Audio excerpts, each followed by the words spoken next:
Good morning. I'm Andy Myers at Weiss Research, and this is your morning market alert for Thursday, December 29th. Jen Amos is off today. We're not seeing much movement ahead of the bell on Wall Street. At the moment, investors are digesting the latest data on weekly jobless claims, and I'll bring you the results of that report after the market open.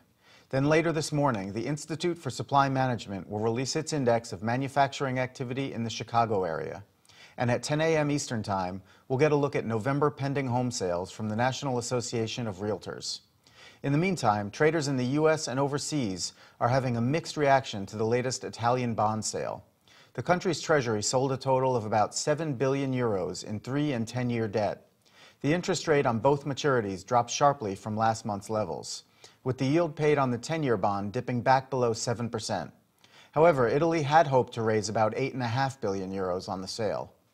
Following the auction, the euro is falling further after hitting its lowest level against the U.S. dollar in more than a year yesterday. Right now, the shared currency is trading below the 129 mark against the greenback.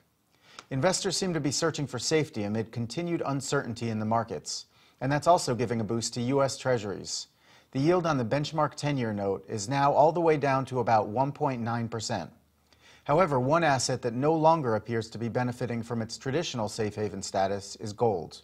The precious metal continues to fall this morning, extending its losing streak to 6 straight sessions.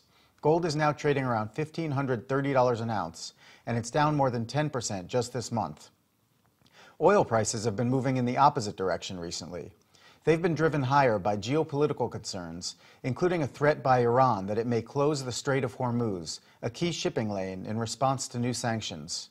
Crude dipped back below $100 a barrel yesterday, ending a 6-session winning streak after a report showed a surge in U.S. fuel inventories last week.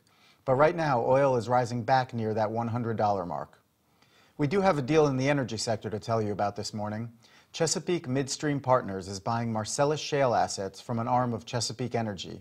The $865 million deal will give Chesapeake Midstream a 47% stake in a pipeline handling more than 1 billion cubic feet of natural gas a day. And finally, Alexion is buying privately held Inobia Pharma for as much as $1.1 billion in cash.